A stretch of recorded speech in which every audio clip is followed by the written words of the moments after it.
Hi, and welcome back to the Mind of the Writer. So today I want to talk about two literary terms for two literary strategies that we can use in poetry, and actually we can use them in any writing. And those terms are onomatopoeia and alliteration. But before I get into those and tell you what it is I want to do with them, I want to establish a premise for today's video and for the next several videos just about poetry in general. So I'm contradicting myself in a sense because what I'm going to talk about today can be applied to any kind of writing, so prose, poetry, novels, stories, articles. But of course, I'm looking at it through the lens of poetry in these next videos. I want you to consider a poem and what a poem actually is. And a poem can be many things, but I want you for the next few videos to think of a poem as a hymn or a prayer to life experience. And that life experience can be an experience that is multifaceted, so physical experience, psychological experience, emotional experience, spiritual experience, involving interaction with others, with yourself, with your environment, and with a higher power, with divinity, however you interpret that divinity to be, because that can be different for every person. So when you think of a poem as a prayer or a hymn, there's a certain reverence around it, a certain respect that comes as part of that poem. So as I move forward today, I just want you to keep that in mind. I'm going to come back to it at the end of the video, and I'll be referring to that concept in the next few videos. So I want to look at onomatopoeia and alliteration. I want to give you examples of how those work in a sentence and how they can bring what I would call a dead sentence to life, or the alphabet to life, words to life. And then I want to look at how those literary terms and how using them in poetry can actually apply to our off-page experiences and our off-page interactions and the way that we look at those. Because I think many writers would say that there is a real practicality to the art of writing that is equally parallel to the art of living. So let's begin with onomatopoeia. Onomatopoeia is when a word, usually a verb, imitates the sound of the thing that it's describing. So the classic example of onomatopoeia is the buzzing bee. So that word buzzing really is imitating the sound of the bee. I'm going to give you some sentences now that I would call just sort of simple, very plain sentences, and then I will give you an example of those very same ideas in their onomatopoeic form so that you can see the difference. So, the wind blew. The wind wuthered. And wuthered is an archaic word that I'm going to refer to in another video. The rain poured. The rain pattered. The flames burned. The flames crackled. The wick went out. The wick fizzled. The snow moved. The snow sifted. So in the first example, the wind blew, you just have a simple description of what the wind was doing. It could be considered poetry, depending on how it comes, but as soon as we change that to the wind wuthered, all of a sudden that sentence comes to life and you can hear what the wind sounds like, and that word wuthered ties in to your experience with the wind. If you haven't experienced the wind wuthering, I'm sure everyone has, or most people have, then through that line you get a sense of what the wind sounds like, and it lifts that sentence off the page and appeals to your sense of sound and to your auditory memory, to your auditory experience. The rain poured, the same thing. Very straightforward sentence, but as soon as that changes to the rain pattered, you have the sense of the tick-tock on the window, and you have the sound of the rain. The rain has come to life on the page, and I might add that poetry is meant to be read aloud or to be read quietly. Poetry is often very rhythmic, but the rain pattered, then you can hear the rain as you read. The flames burned, very simple, but the flames crackled. You can hear them popping and crackling in the grate, and the onomatopoeia brings that fire to life for you in terms of sound. The snow moved, the snow sifted. Now, I know that right now on LinkedIn, I have some readers that have not experienced snow because they live in parts of the world where, snow isn't usual. And so while they may have seen snow before, snow has nuances.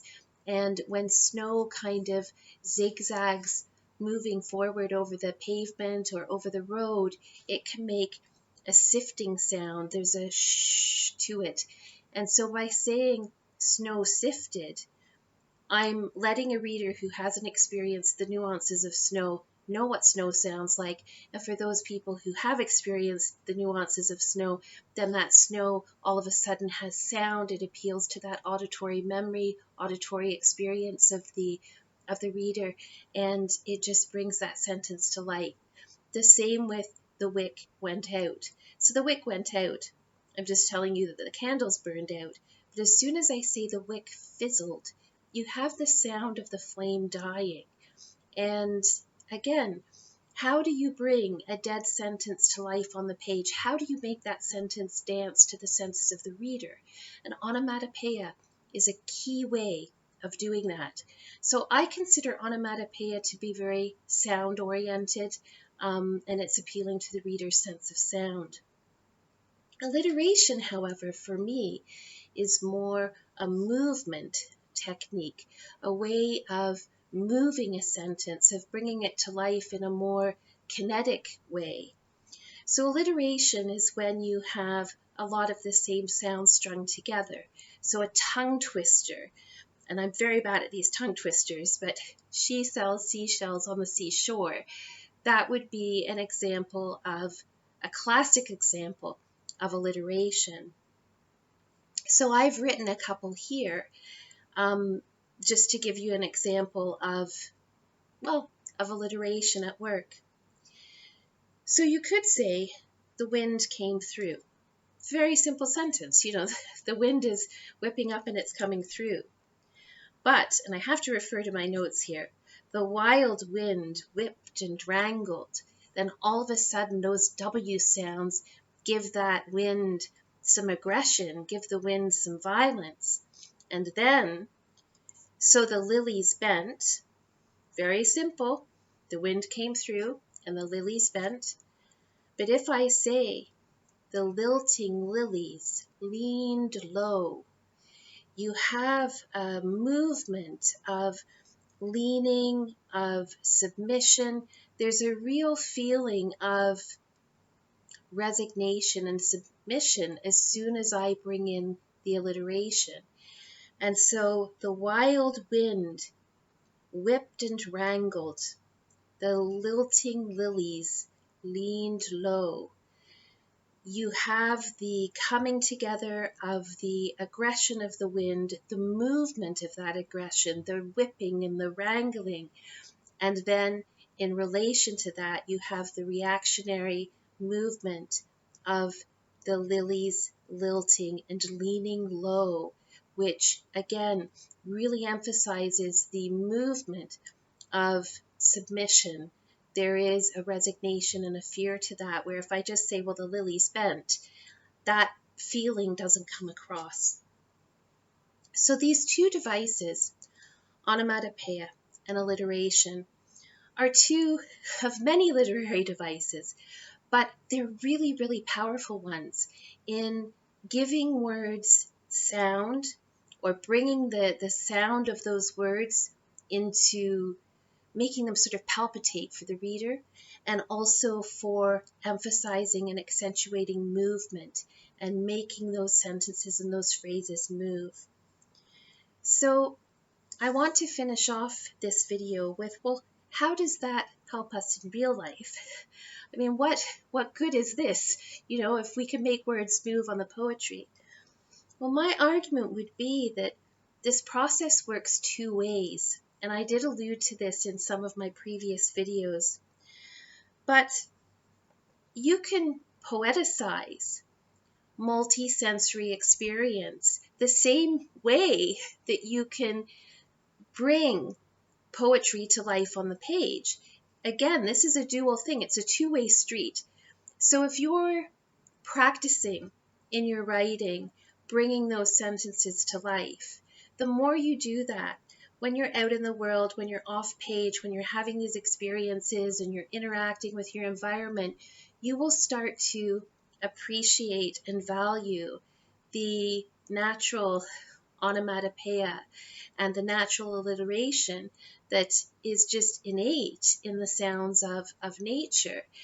And you'll be by the water and you'll hear the water washing. Now that's also, not only is that alliteration and onomatopoeia, it's also personification. So sometimes you've got literary devices that are all working together.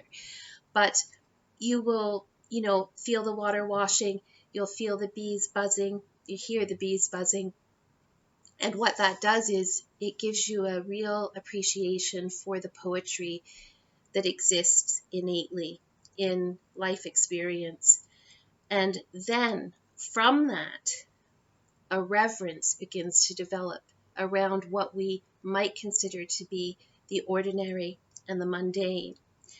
So I want you to leave this video today thinking about those two literary terms, how they serve their purpose on the page in poetry, in bringing what we could call a dead sentence to life, but also thinking about how when you move into the world and when you're off page, that how you start to, you can, use those literary devices and poetry as a way of seeing the world, because the world itself is, in a very metaphorical way, is also poetry. So I hope that you found today's video of value. Next week, I'm going to be talking about old words, archaic words, old-fashioned words, and words that have not yet been born, and how those can be used in poetry, in writing, and also be applied to everyday living. So thank you very much. We'll see you next week on The Mind of the Writer.